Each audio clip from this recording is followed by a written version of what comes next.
Hi, I'm Keisha Bisram, And I'm Hanji Chow. and you're listening to the Every Shade Podcast. Season 2.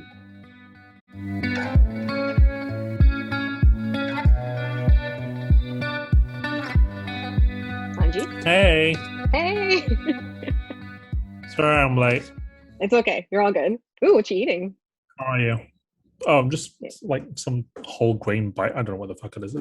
But it is roasted onion and turmeric. Oh, that's Yeah, it's very nice. semi-healthy, I guess. Mm. Turmeric and chips. Yeah, how are you doing? I'm good. I have some news. I got my first dose of the vaccine. Yay! Yeah. I think after we spoke, I think like I was still stalking the website. After And you then spoke, you were like, I should go get vaccinated. and after the whole vaccine conversation, well, I was stalking the website a bit more because, to be honest, before I spoke to you, I was looking at the website, but I was kind of lazy of like Before you searching spoke for an to me, you were a bit appointment. of an anti-vaxxer. Yeah, I know. A bit, I was 100%. I was kidding. Yeah. um, After you spoke to me, you were like, yeah, maybe he's right. Maybe I should go get vaccinated and not kill my parents. yes. Yeah. But I got it. It was. It took a bit of while just to get an appointment after stalking the website for a while, but then I ended up getting it. I think I got it. What's today? Thursday. I got it Tuesday morning, Amazing. and it's funny because like I haven't really had that much human interaction, so I guess having like an appointment was kind of exciting to do. Right. I felt nervous that morning. I felt like I was going on a date. Yeah. And now, And and now you can go hug it. Well, once you get the oh second yeah, dose, you can go hug second everyone. dose. Yeah, and then when I went to get it, I got it at Walgreens at a pharmacy, and then I don't know. It was pretty. I mean, the whole process was kind of dull. Mm. Like it was like you walk in to the back of the store, and then there's like a waiting area, and then they take you into the back of the pharmacy itself. But they took me into this like back corner of like the exit, and they just stuck a needle in me, and that was it. I didn't get a sticker, no lollipop, no What? balloon. Oh, The guy was no like, "Okay, incentives. thank you," and I was like, "That's it." But when's your second dose? It's at the end of this month, the Okay. 20th, 20th, 21st, something like that. Um, yeah, I know it's kind of nice. It was like a nice peace of mind that I finally got it because I don't know, making appointments for anything is just too stressful for me. Right. But also taking it must have felt really good. Yeah, You were it felt like, good. oh, I feel good. It's like a weight being lifted off you, right? Yeah, halfway, Halfway. but Yeah. Yeah. half a weight. Yeah. Oh, that's good. That's great. That's great Yeah. news. Um, I hope you're able to get it soon. Didn't I they hope so didn't they too. they not live more I guess for the UK? I mean, did they not isn't it like anybody above 35 that can get No, I think they're vaccinated? currently working on 40 late 40s, I think. Oh, okay, Um gotcha. but then I think the reason why they were able to vaccinate so quickly to begin with was because they extended the amount of time between the first and second dose. So Mhm. my parents already had their first dose, but whereas you only had it like this week, and your second dose is what, towards the end of the month, right? So it's like what, Yeah. 3 weeks, whereas my parents, they have to wait like 10 weeks for the Oh, second dose. Yeah, it's like whatever, but oh, yeah, so it's 10 weeks. So because they extended the gap between the first and second dose, they were able to vaccinate more people. oh, interesting. Mm. Huh. But yeah, Okay. but I don't know. They're like currently working on 40s. We'll see. I'm, whatever. At this point, I'm just over it. And Yeah. then also this week, Britain solved racism, so that's that. Oh That's yeah, great. It's over now. yeah. No, it's over. And also, it should be noted that Britain should be a model for other white majority countries. Oh my God. Don't even get me I started on re- that. I can't. I I, yeah, you go ahead. if you read the article, I read the article yesterday. Even the headline was like a doozy, and I started reading the article, and I was like, "Wow, this is kind of wild." And it's so ridiculous. And then throughout the course of the day, yesterday, um, the article updated, and just more stuff was added on, and I was like, I can't read this because this is just crazy to me. Um, it was just like it was just typical British sort of sweep it all under the carpet mentality. Yeah, Like, hear no evil, see no evil, all that rubbish. yeah. So yeah, this will just completely ignore that. So they solved racism, and whilst we're not exactly in a post-racial Britain right now, quote unquote, um, and there is overt racism, but there's no evidence of institutionalized racism, said the country that started I was colonialism. gonna say they're the root cause of all the issues we have in this world. Like if you, I mean, any trace back of like any sort of like colorism, slavery, Mm-hmm. racial like in our Mm-hmm. institutions, all of that, it all traces back to England, and it's like, Yep. listen, But like I mean, I don't. I guess Britain solved it. That's their reparations done. Um, it's It's really like stupid. putting the blame on somebody else, right? Like, oh well, America did a great job on slavery, but we never did slavery, Right. Yeah. even though Yeah. we kind of were the catalyst to it, but Mm-hmm. we didn't do it. So It's really wild. I mean, if you get a chance to read the article, I've not yeah, read the updated version of it yet. I don't want to. Um, but if you get a chance to read it, it'll make your blood boil. I feel like I should read it just to know what's being said, but at the same time, I feel like it's gonna get me so angry. Yeah, I mean, it's very much like and also obviously this week was the start of Derek Chauvin's Yeah, murder trial. yeah. Um, and so it also like coincided a little bit. But if you tuned into a little bit of that trial, the defense for Derek Chauvin is very much kind of similar. Uh, It's very dismissive. yeah, It's yeah, very dismissive. it is It very really, very dismissive. I think after seeing some of the things that have come out, I haven't really delved into it as deeply, but seeing some of the things that have come out, it's extremely dismissive for something that was so traumatizing. You know, Yeah, just and I mean, even the aside, testimonies from yeah, even the yeah. I think I just interrupted you there by accident just because of the lag, but the testimonies from the two girls, the then 17-year-old girl and her little cousin who's in first grade, the Mhm. testimonies from them was like, this should just be it. Like this should just be an open and closed case. But yeah, like you said, the defense was very dismissive. It tried to like blame the crowd that was standing around by painting them to be aggressive, and because of their aggression, they flustered the cops, which I I guess It's it's a defense. it's very fascinating to me because I don't even want to get into trauma, like the trauma that came from his death, Mm, because it is really disturbing. But it is fascinating to me how, I guess, how much like toxic male privilege can allow someone mm, to feel. I mean, I'm a woman and a woman of color, and like, you're a minority as well, so it's like we don't feel this, mm, right? But the mm. feeling of being so privileged to be allowed to touch somebody a certain way and to not even treat someone like another human being, Mm, and to continue to just, because the fact that, I mean, the guy's knee was on his body for a mm, good solid almost 9 minutes. That's a mm. long Well, I think fucking it turned out to be a lot time. longer than 9 minutes. Wasn't it like 8 minutes and 46 Yeah, I think seconds?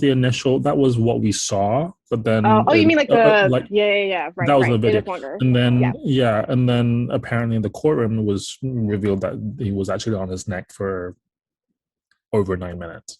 Right. But and it was so like and then also like I think what's going on right now, like fast forward to now, the fact that there are people who are okay with him having done that.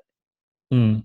I mean, obviously there's a lot of people who are disturbed by it, but there are also those who support this guy. Right, who are complicit in the whole thing. Yeah, And it's totally. just I can't. I mean, how could you be so emotionally removed from that whole thing? I Mm. just don't understand.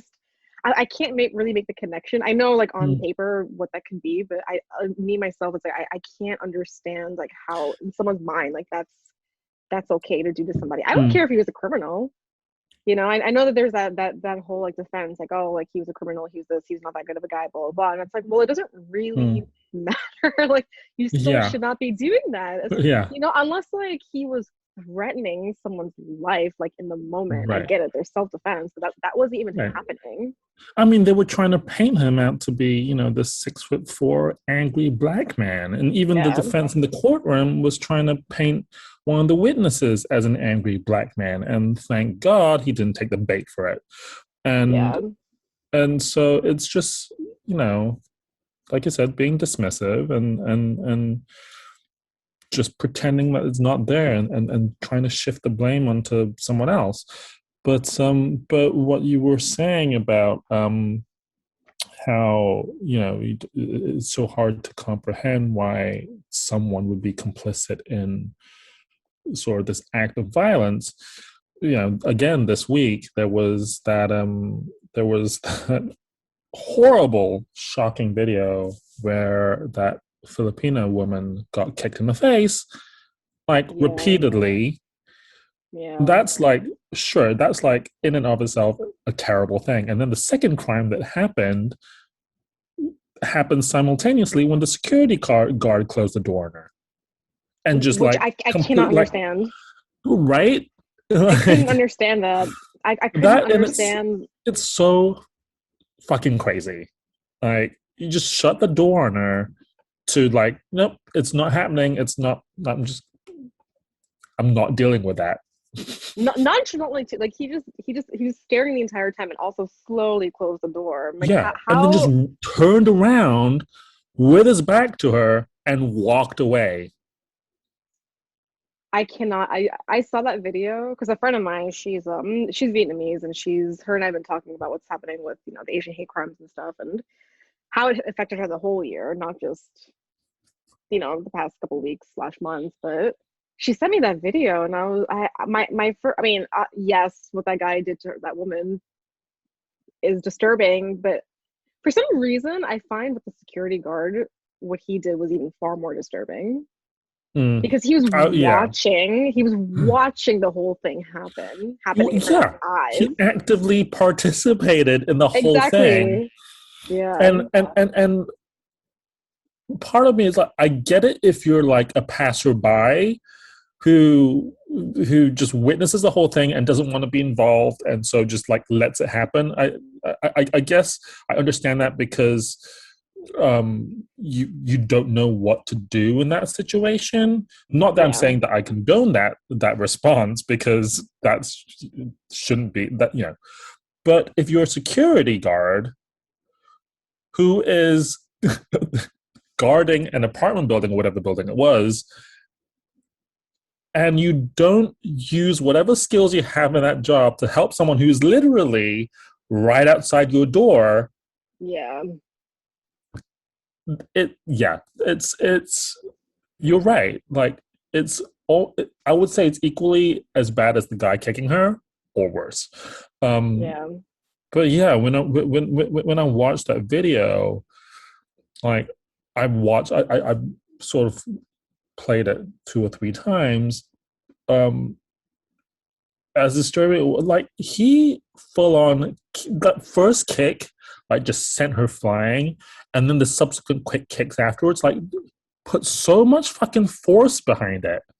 It was really like, kind of, oh my god. And yeah, the security guard not doing anything, or even like the cars driving by, or like I'm sure Mhm. there was someone else on the street, but like no one helped her. And then he just walks over her and just crosses the street. I was like, what the fuck? Yeah, I get it. I feel like as a passerby, when you're just walking by and seeing something, it's a shock to the system because Yeah. people freeze, you know. And Mm. I understand. I know there's this whole thing about like being a bystander is not a good thing. Like you have to take action, but sometimes in the moment, it is a little. Sometimes people freeze when they get shocked or they don't know what to do, and that person Mm. may have a Mm. weapon. You don't know. But yeah, Right. as a security guard, it's like I don't like, Yeah, dude, this is what your job is about. Like you are like what are you what even if you is physically going can't through do your something, mind? it's like the first thing you do is call 911. I don't know. Mm. Yeah. I don't know. That whole thing was also really disturbing too. Yeah. I just And I read somewhere where the security guard or security guards were suspended, but I'm like, is that enough though? I don't think suspension is enough, frankly. No. yeah, something like that. I don't think so either. It's like you failed. Like Like it's you literally on really failed. camera that you just ignored this woman and you just watched a crime happen and you didn't help her. Um, Yeah. it's that should just be an open and closed situation, much like Derek Chauvin's murder trial. Like it's all Yeah. on tape. It's all Yeah. on tape right there. Yeah.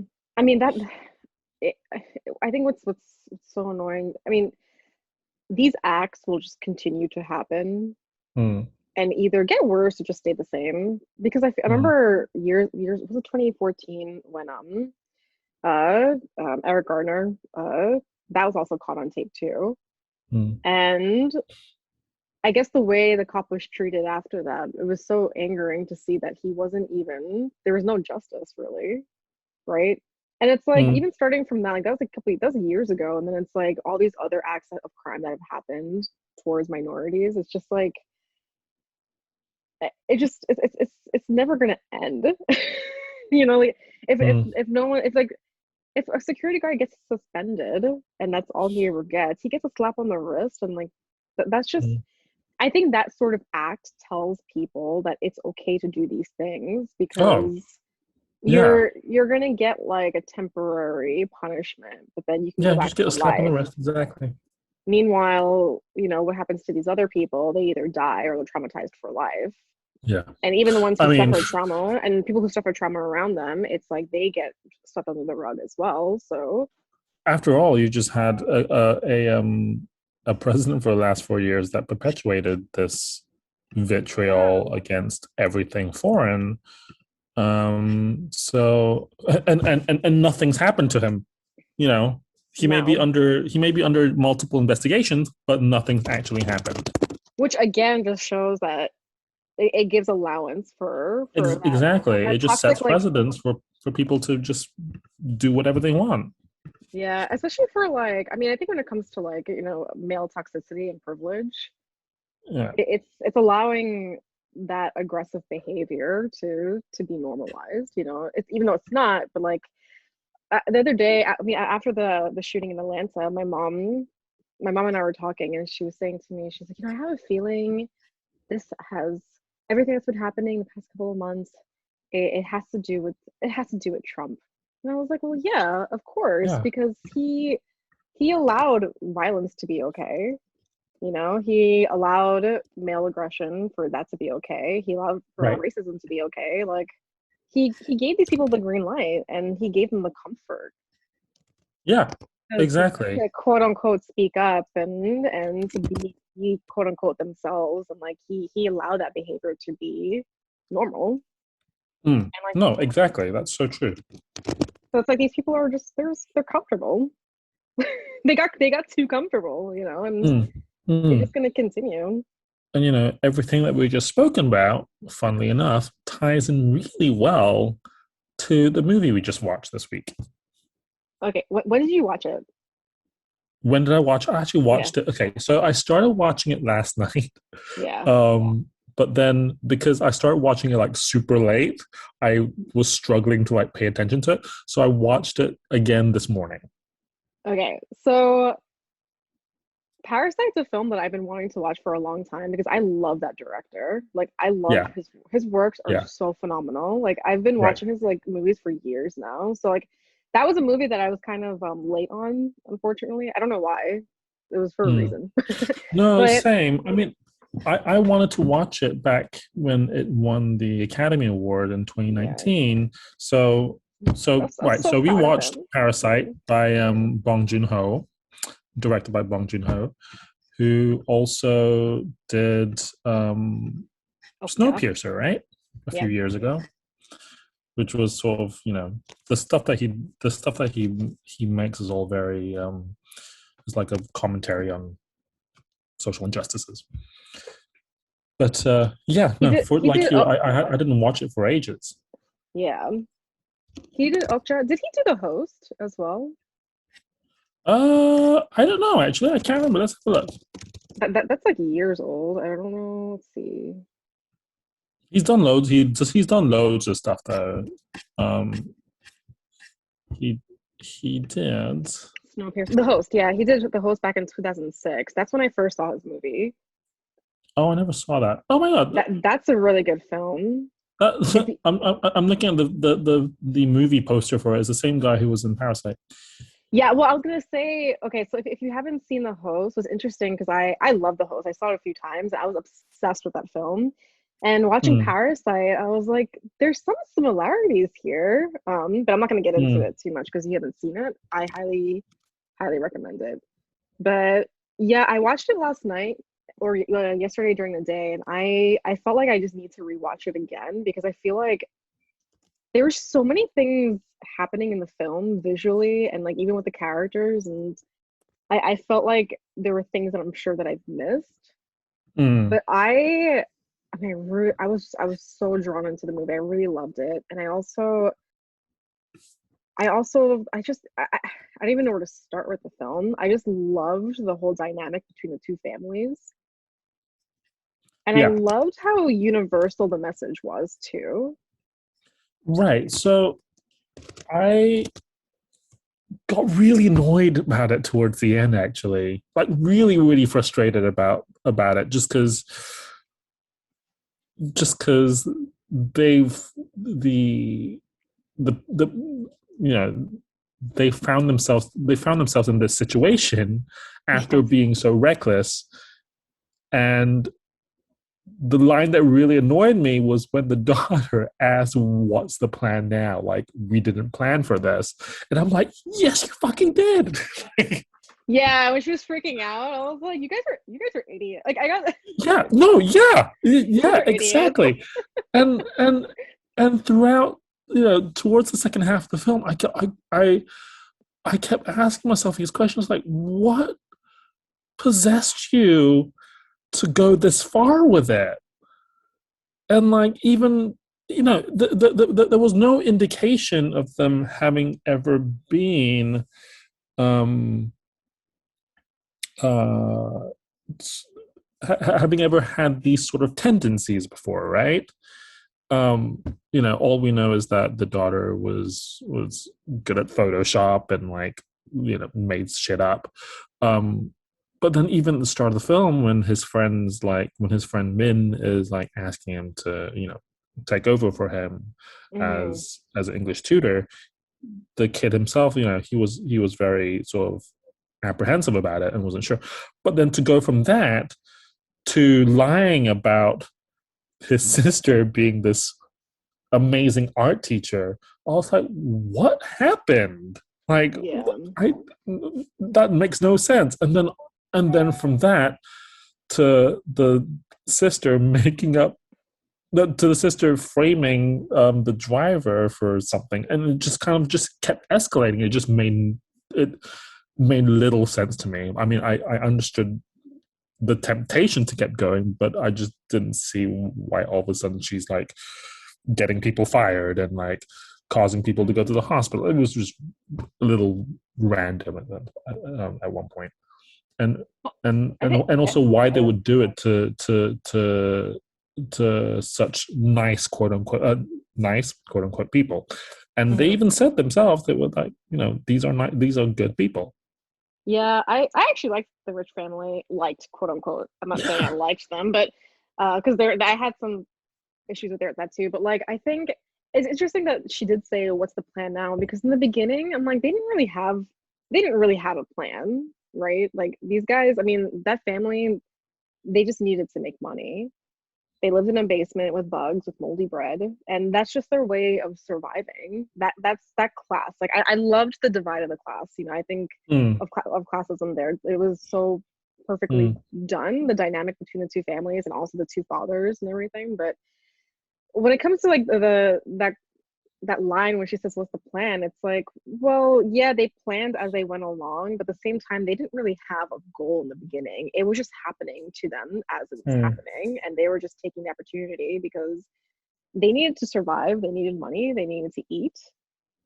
Even though they were a family unit being together, like they just needed to live, and they did it by thriving off this family.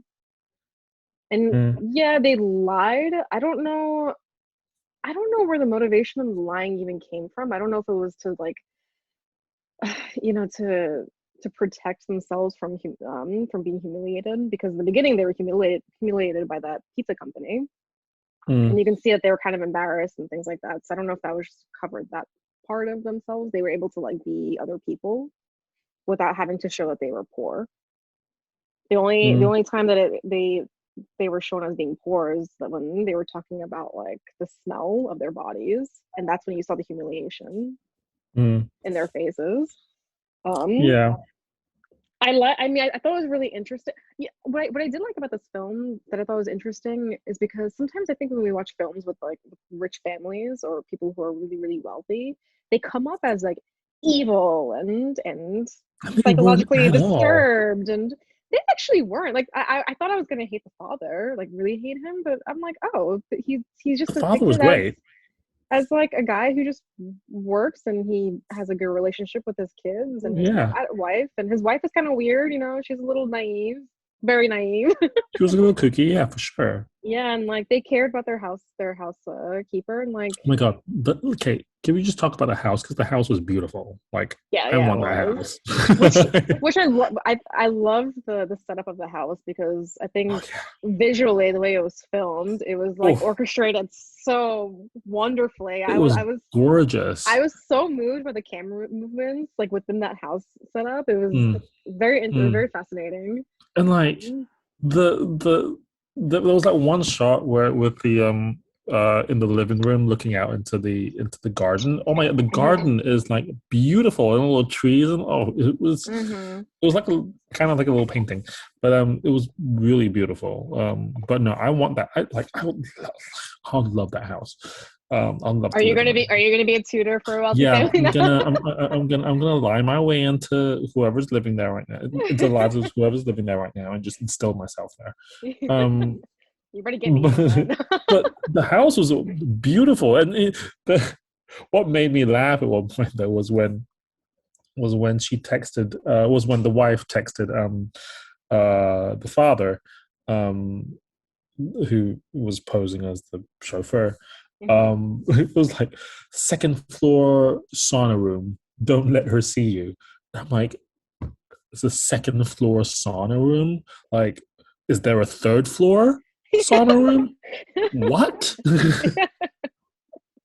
Yeah, I remember that. I'm like, I thought it was really odd. I was like, I was like, that's a very like yeah. You yeah, specifically you specified second floor sauna room, yeah, but everything in the house is just gorgeous. I mean, like the yeah. bedrooms and oh my god, and they had like, this giant walk-in closet. Oof, yeah. I, I going back to the father. It was interesting to see the dynamic between both fathers, Mm, and like I felt really sorry for the father in the end, for both of them in some sort of way, but especially the chauffeur, mm, the guy, the father posing as a chauffeur. I felt a little sorry for him in the end, because I felt like in the beginning. I mean, he was like this throughout the whole film, but I think in every family dynamic in every culture around the world, which again, I liked the fact that this film wasn't very, yeah, there were a lot of like cultural things about being South Korean and North Korean in the Mm, mm, film. But I think even for me watching it, I can heavily relate to it, or apply this to any family dynamic in any mm. country, because I felt like the father, he wasn't your typical, I guess, alpha male father that brought home the bacon, that kept his family Mm, together, that was uniting his family. Like, he didn't really do that. The person uniting the family was almost the son, I guess, or the mm. son and daughter. And he wasn't really strong in that sense. As I guess the way that the fathers are supposed to be, strong, whereas the other father, the wealthier man, like he had his, his work set up, and he had his family structured, and like everyone was taken care of, and he was there. But like, I liked what separated the both of them was the fact that the chauffeur, quote unquote, smelled bad, and that, I think that sort of behavior divided, their backgrounds completely, and it just showed like the two different worlds that they both live in. And in a Yeah. way, it's like I felt sorry for the father, but then in another way, it's like I kind of I we all know what that's like, to be there, to like be next to someone on a Mm, subway and just being kind of grossed out by somebody, and you automatically separate yourself from them. Or even when mm. it just kind of showed like how separate the wealthy family was, because they were like, oh, I haven't rode the subway in years, and it's like they're so far removed from reality, but at the same Mm. time they're like a third of their good family unit. Yeah. I I don't mean, know. Yeah, there was some stuff that they were very, they was like, oh, they were so out of touch. Like, yeah, like when they were preparing to go to the camping trip and she goes down to the basement, she's like, can you get the outdoor projector as well? I'm like, yeah. okay, who are you? Um, it was, so there were lots of stuff that made them a little out of touch. Yeah, But I also understand that, they have all this money and they can enjoy life and they can just afford it. Um, but no, you're right. The poor family. Um, I mean, both families felt very much like their own unit in a way.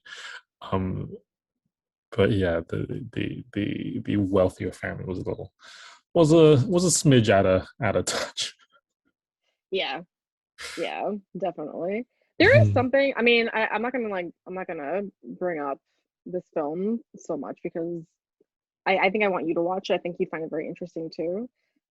Um, but there is something that this director does with his films, that he has a very interesting way of depicting a family without having to show the loving affection nature of a family, Mm, or like even like a dysfunctional relationship. It's like, yeah, there's dysfunction in this family, and there's love in this family too, in both families, but he doesn't go out of his way to have to show that.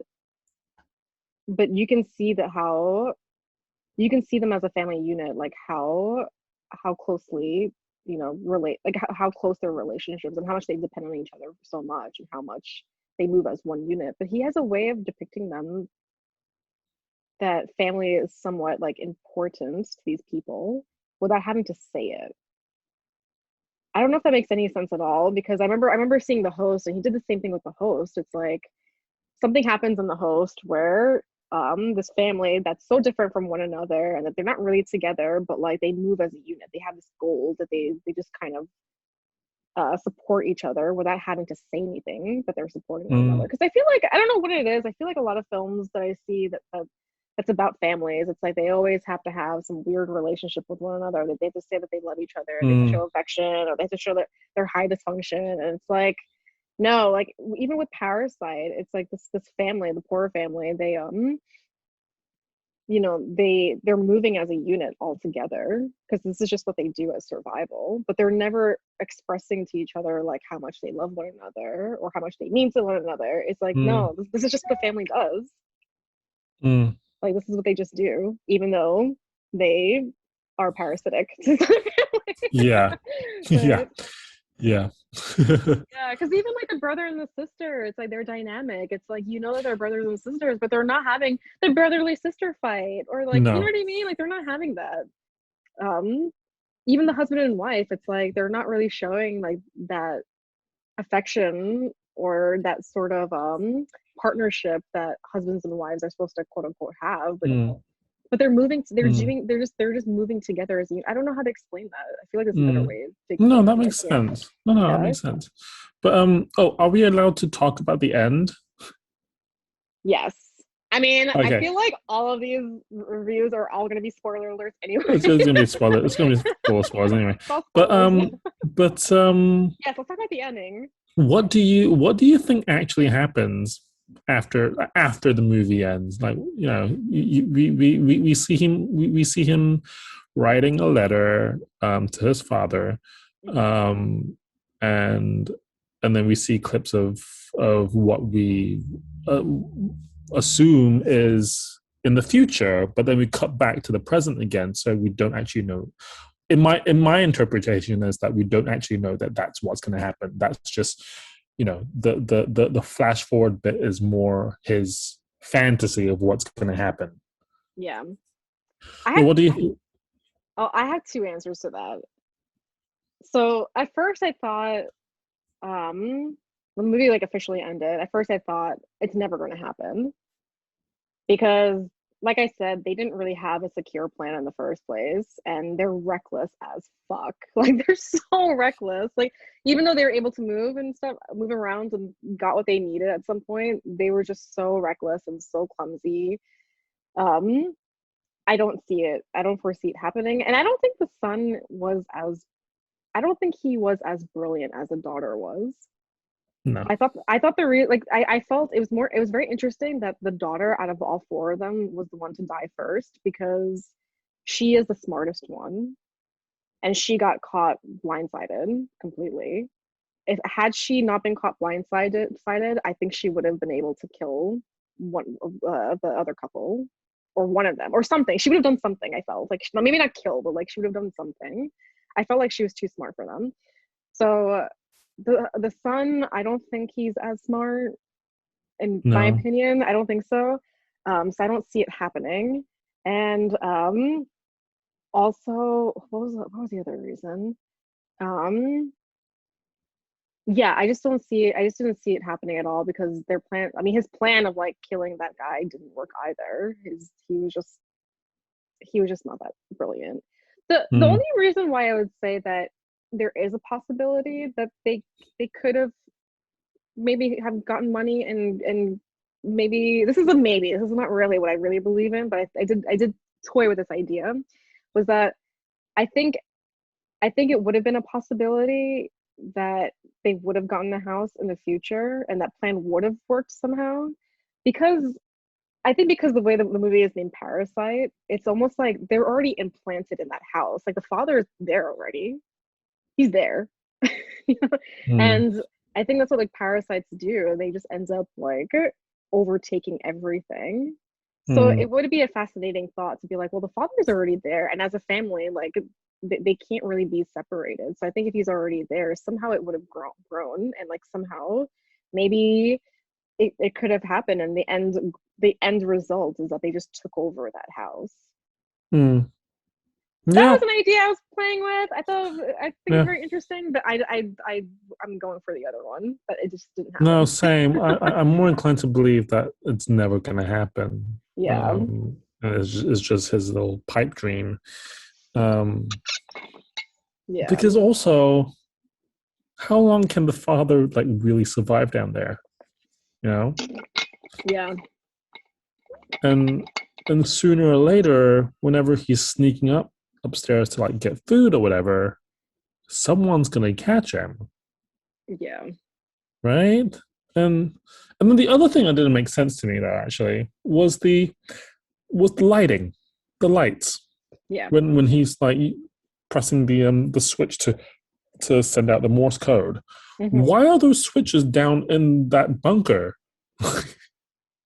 Yeah. Well, I think because they explained that it was a bunker in case like the North Koreans would come. So I think those switches would have been linked to like above ground to send Morse code. That's what I assumed, Oh. actually. I don't Oh, know. I okay, don't that think makes they, sense. yeah, I don't think they say it in the film, but I just assumed, I'm like, oh, because in case like they need help from up above Yeah. by like the South Korean army or something, and or because Yeah. back then they needed all that survival That makes yeah, that makes things, sense. Well, yeah, yeah, yeah. Okay, that makes yeah, sense now. yeah. But it is interesting that like I guess well, I don't know. I guess when you buy a house, you don't really question where the electricity is coming from. Right. Firstly, yeah. They Right. just Or thought if like you're they that just rich, yeah, just or maybe there is actually another switch somewhere, but yeah. like a main switch. But I mean, they come with um sensors, so I guess there is yeah. also in their head. Yeah. Yeah. Yeah. But, what I found interesting was actually prior to watching it, when before you click on play, it tells you what genre the movie is. I was like, why does it say comedy? Yeah, well, I think the way the film was described, from what I remember, is that it's comedic. It's comedic at some point when the family like gets, I guess in the beginning ish, but then when Yeah, it all goes wrong, it's like it just goes south pretty yeah. I quickly. mean, Although but for I mean, me, you're going, even before watching it, I was like, I don't, I sort of knew the reason for not watching it to begin with because I generally don't do like horror like slash thriller movies. It's hmm I don't usually scare myself with those movies. So that's why it took me ages to watch it. But then when I finally got around to watching it, this said comedy slash thriller. I was like, is this wrongly categorized? Anyway, so then I started watching. I was like, oh, actually, the first half is sort of slightly comedic. Um, and I was like, oh god, which means the thriller part of it is just gonna be awful. Um, and it wasn't that bad, but still, I was like, oh no. it wasn't that bad.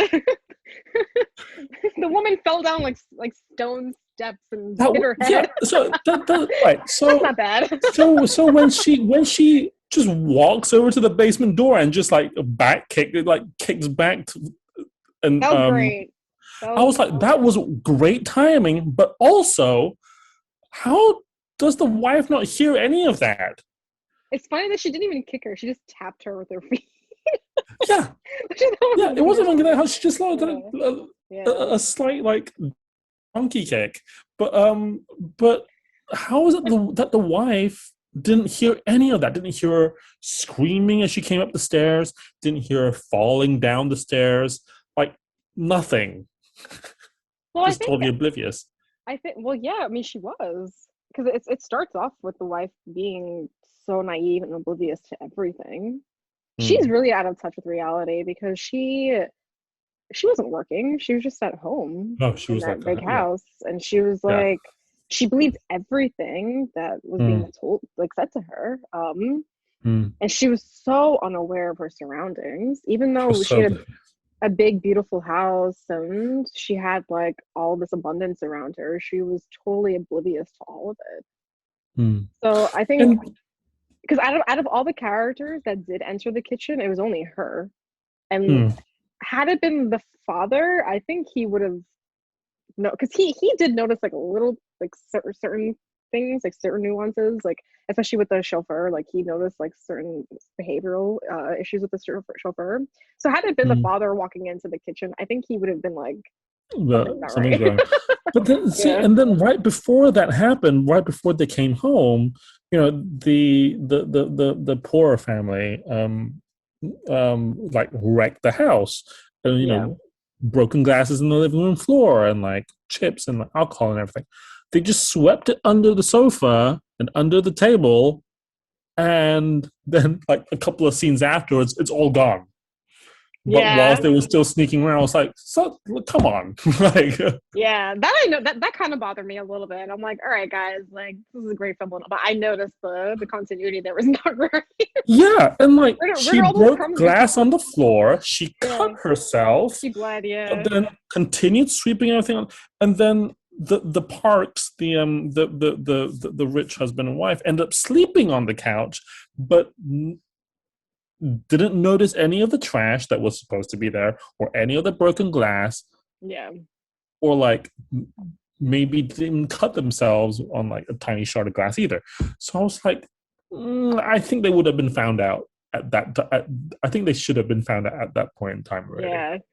It was just they're so close. My heart. It's funny that like that this genre was comedy slash thriller because I can't remember at what point my heart started pounding, Mm. but there was a point where like my heart was like nonstop pounding. Yeah, for I me, was it yeah, was when they were sneaking out from under the table, and yeah, then the parents are woken up as the poor father is like crawling. I don't know yeah, why he was crawling like that on the floor, like but sliding. yeah, Yeah, yeah, I don't know why he was doing that, but it was at that point I was like, oh fuck, yeah. Oh that no, was when my heart. my heart started pounding when they start when they were all at the in the living room together drinking and eating. Because I was like, there is no way that they can get away with this. And then it started getting worse. As soon as it started raining, I was like, oh, they're gonna come home. Why are they gonna camp Mm, outside in the rain? They're rich and they're wealthy. Like wealthy people don't get their mm, feet dirty. They don't mm, step on mud. So I mm. was freaking out because I was just like, are they gonna come home? Are they gonna ring the doorbell? And when they rang that when that woman rang the doorbell, I was like, oh my fucking god, it's What them. happened to her face? Yeah, okay, that's one thing that I didn't get that wasn't clear. Like And they even that was asked never her. that was never addressed, which kind of made it actually I think it revealed part of her character too. It's like she was also which we don't really see the lives outside of the house of that woman and her husband if you really think about it, right? So it's like it does reveal like where did she come from and what's her life Mm, outside of this house because yeah. for the family that did instill themselves into the household, we saw what their lives were like, right? We saw them in the basement, we saw their Mm, what they were eating, we saw all of that. But with her, like we never saw not mm, one bit of that, so we don't even know. yeah, I mean, We don't know where it she could went. well Yeah, have so it could it's well have to interesting. do with her husband's debt problems.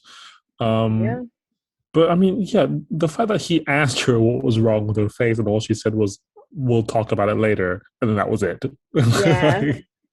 Like, okay, so we're not going to talk about it Mystery. later. Yeah, she was a mystery in herself, like her and her husband. Huh. But it was really nice though, but where that little flashback moment where it's just her and her husband in the house, and like the sun's coming through the windows, and they're listening to records. I was like, that's a really nice moment. And then cue the fight between between the family and themselves. It Oddly, was that moment was probably the most peaceful moment of the whole film, yeah, I really liked it. which was really sad because I was like, "Oh, this is nice." Like you felt the warmth mm, of the sun and them dancing. It was mm, quiet, it was slow and mm, subdued, and romantic. It was actually kind of romantic. mm, And that was it. That was the only like slice of life that we got out of the whole film, mm. if you really think about it. No, for Oh, sure, for sure. that just made me But sad yeah. thinking about it because I felt sorry for them too. Oh, absolutely. Absolutely. Sad. Yeah. To like have to like sequester your husband in like a bunker for like 4 years is kind of wild. Yeah.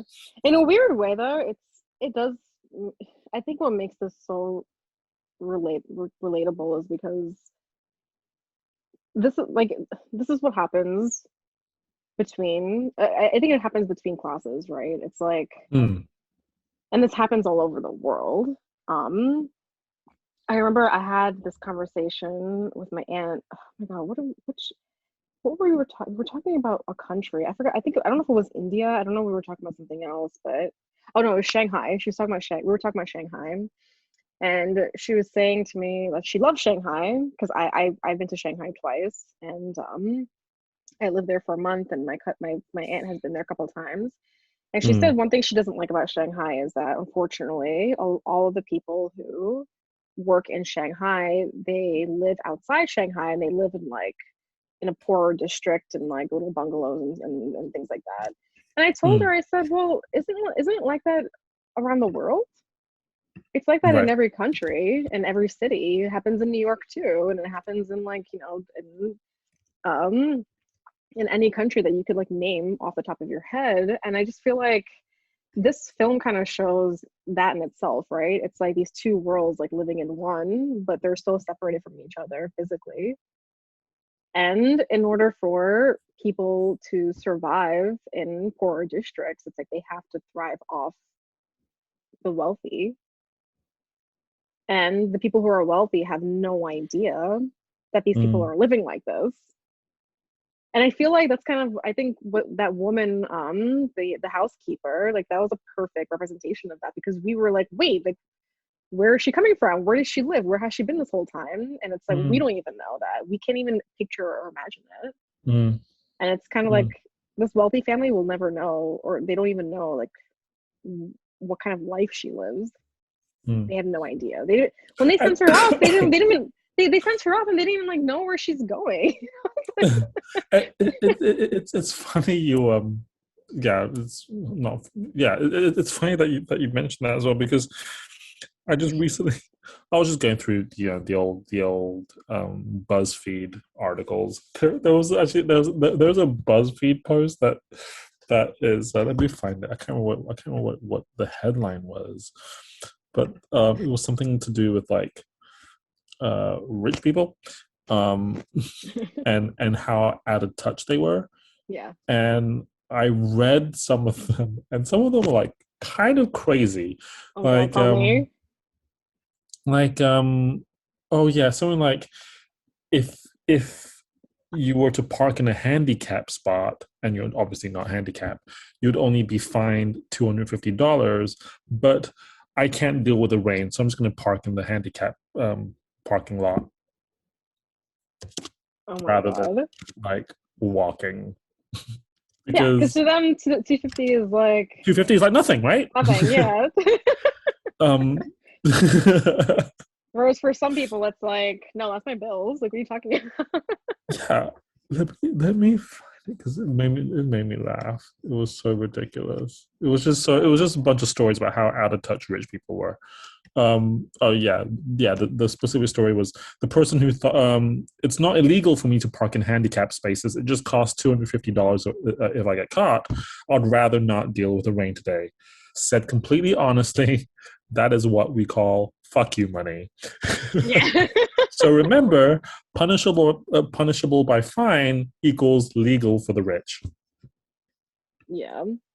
I think this film really did a good job of painting that picture of what it means to be out of Yeah, sight and out of mind. And then yeah.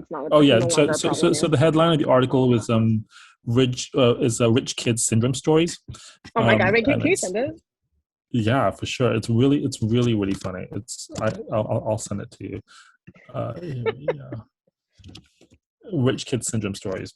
Um, there are some really gnarly ones in there. It's kind of like Oh my god. like the college kid who couldn't survive on $1,000 a week. Oh my god, stop it. You know what this reminds me of? Have you ever seen the movie? It's I know we're veering off from the from Parasite at the moment, but just real quickly, have you ever seen Bling Ring? seen what? Bling Ring? The Bling Ring? Is it Ling Bling Ring? Ring? Bling Ring, right? Oh, is The this on Bling Ring, yeah, yeah. Netflix? I think it's on Netflix, yeah. It's a Sofia Coppola film. Oh no, no, I haven't seen that one. But there's another show on Netflix called Bling something, um, Oh my Bling Empire. god. The college kid who couldn't survive on $1,000 a week. It's so dumb. Wow. But no, yes, no. I There's another series on Netflix called Bling Empire. okay. It's more like a reality TV thing. I've not seen it, but I've just like seen clips of it, and I'm just like, this is just rich people, being so out of touch. And it's just a bunch of like really, it's a bunch of literally crazy rich Asians, um, just spending their money. This is crazy. My college roommate's mom gave him $1,400 for the weekend just randomly. Here's what I want to say though, real quickly. I don't want to like, I'm not going to shit on people for having, for just being rich and wealthy and having money. It's like, it's whatever the case may be. You have the money, you have the money. But like, the fact that the fact that there's no values being taught or morals being taught about like how people earn certain Mm, things or like how people like earn living or like how the world works or anything like that. The fact that that's not even being taught is the problem. mm. Because how is this, how are these, this person says my college roommate's mom gave him $1,400 for the weekend. It's like, dude, you as a mother, why are you even doing that? Right. It's crazy. But then read on to the end because it gets even worse. It's like these kids, and it's not even like these. And I'm gonna say it. Like it's not these kids' fault. Like they're being taught that this is okay, and this is Oh why they no, grow up for to be. sure. This is why they grow up to be such fucked up adults. For Oh, sure. But I read got read something out else to loud to say. the end because it's hilarious. Should I like? Wait, hold on. Oh, wait, hold on. I don't know which one to read first because I'm like scared. Read the $1,400 one first. Oh, the $1,400 one. Oh, I just passed it. Yeah, Yeah, this read it out one. loud. My college roommate's mom gave him fucking $1,400, quote unquote, for the weekend, just randomly. He blew through the whole thing by Saturday and asked his mom for more money. What? And was screaming at her because she promised him $1,400 for the weekend, and he spent most of what she gave him on Friday, which isn't even part of the weekend. Oh, I love how they have Mr. Krabs from SpongeBob just showering himself with money. Yeah, Oh my yeah. god. It's Oh but yeah, yeah, here we go. yeah. It's not illegal for me to park in handicapped spaces. It just costs $250 Mm-hmm. if I get caught. I'd rather not deal with the rain today. Said completely Mm-hmm. honestly, this is what we call fuck you money. Remember, punishable by fine equals legal for the rich. Yeah, Mm-hmm. I mean that's the reality that they live in. Let's see. It's kind of just really wild. There, there was another one which made me laugh as well. Oh wait, this one's funny. Um, I worked for this kid who was a good kid, but oh, completely disconnected from financial reality for most people. He just moved out from West, from another state, and was trying to get on like normal adult. He went to buy a new car and was shocked that you couldn't just bill his dad for it since they didn't know him. He ordered a bottle of wine at a restaurant, and the sommelier said, "Certainly, sir." And then whispered, "Just for your knowledge, sir, the bottle is $700." He looked straight at him and asked, "Is that a lot?" Wow. yeah. Oh, Wow. this is a good one. Right. So, my friend is a commercial pilot and works for a large company that has a flight department consisting of several jets and turboprop airplanes. The owner's kids and a group of their friends were granted permission to take one of the jets from the central part of the US to the Bahamas. Upon arriving in the Bahamas, they were meeting other friends and getting on a very, very large yacht for a week. They realized the yacht was equipped with fine dining food, not the type of food they liked, junk food. They ordered the pilots to fly back through U.S. customs into their hometown in the Midwest. Once there, they had to pick up multiple sides of barbecue ribs, burgers, hot dogs, soda, beer, and piles of other junk food and fly back to the Bahamas. And do so within a time frame that still allowed them to leave with the yacht on time. It costs roughly $5,000 an hour to operate the jet they were using, and it never even struck the owners as something extreme. Wow. That makes me kind of sad, actually. Just like, oh, give me the money instead.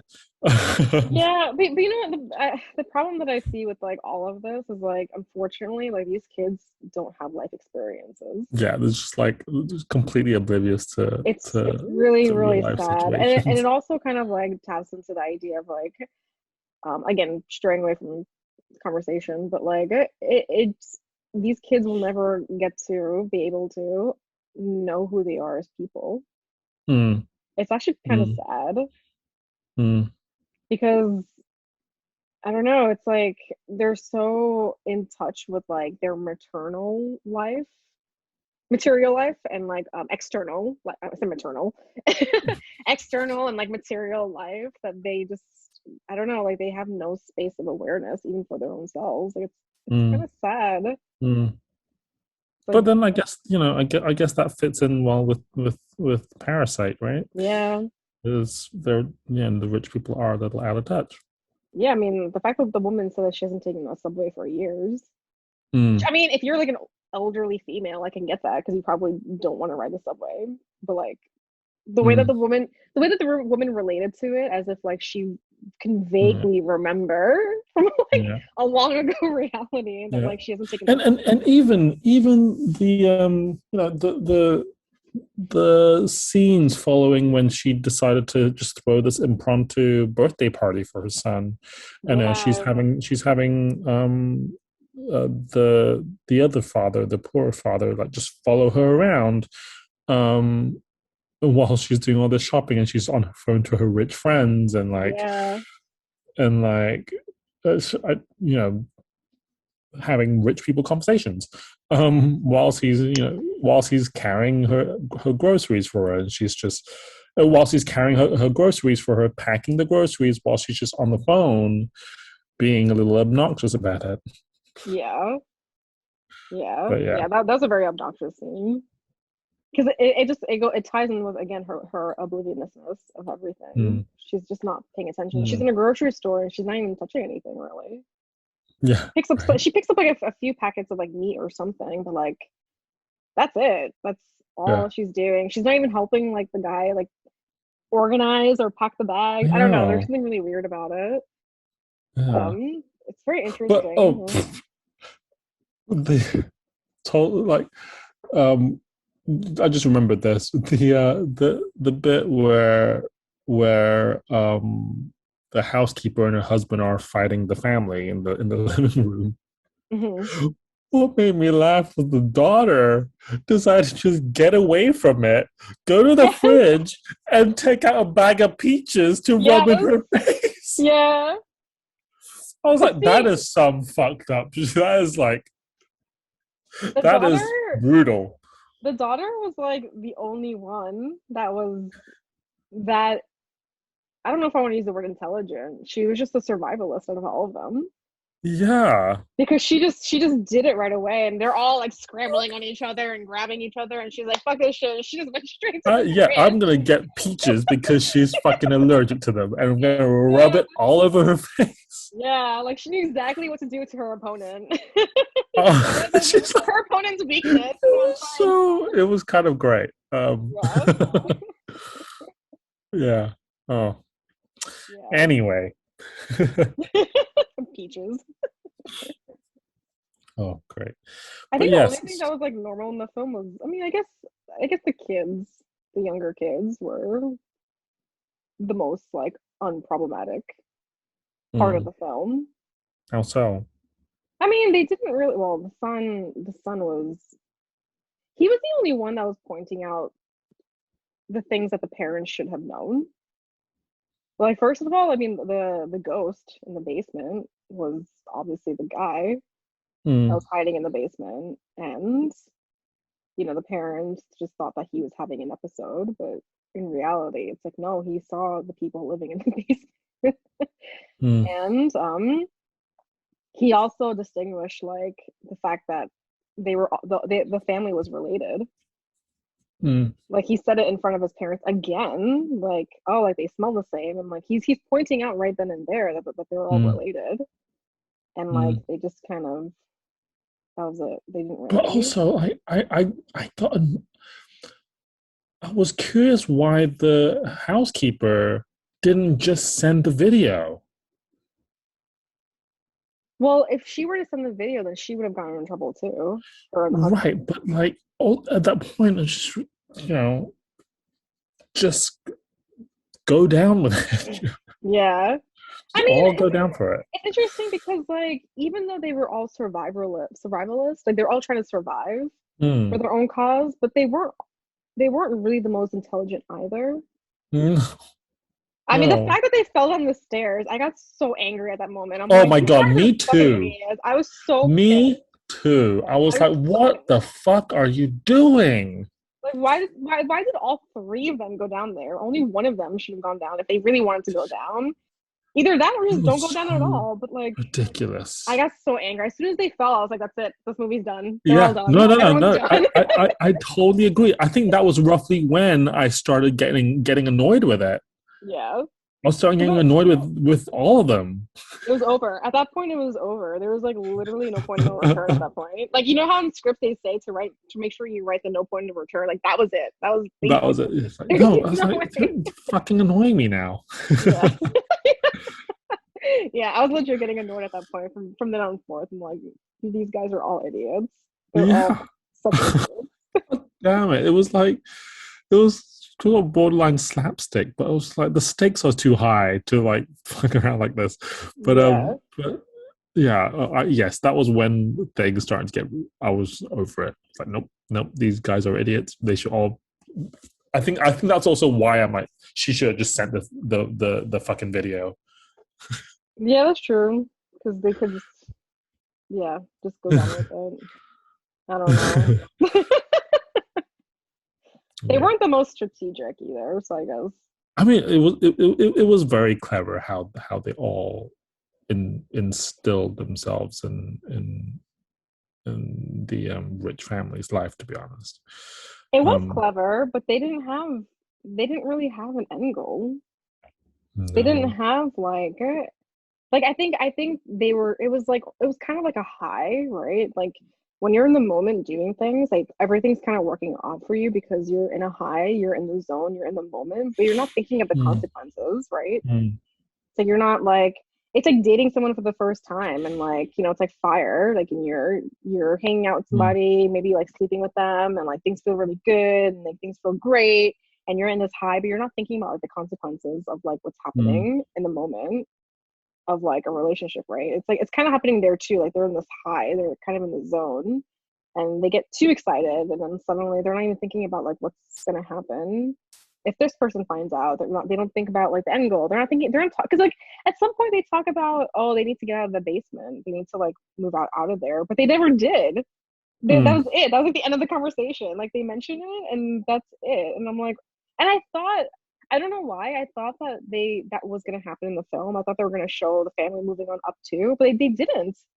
They just mm, stayed where they are, and I was like, why are they not moving fast enough to like get? Don't they want to get out of there? Don't they want to like live in a nicer place? But like, I don't even think they were thinking like that either, because they don't really talk about like they don't talk about how they can move on up either, right? It's like when you get a job, when you have a career, it's like you know that you're going to move on in this direction. You're going to move out to this neighborhood. You're going to move to a better house and better home. Get Wi-Fi. They couldn't have Wi-Fi, you know, like yeah, all these. And none of yeah, that was happening. They were staying in the same place, and they were not evolving at all. mm, mm.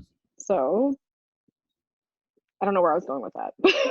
But I just find like it was clever that how it was happening, but like at the same time, nothing was gonna happen for them. They were just I think that's the point of it. It's just like a vicious cycle of just plateauing yeah.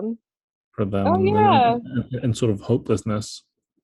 yeah. That's a good point. Yeah, because that was driving me crazy. I guess in my mind, I'm just like I always want better in life and to move on to the next thing and blah blah blah. But they were Mm, just like they went back to the same place.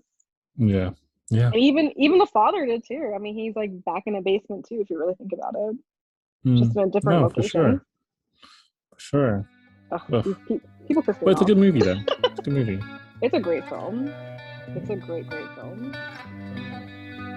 Thank you for listening to episode 2 on the Every Shade podcast, season 2. Stay tuned for episode 3 next week.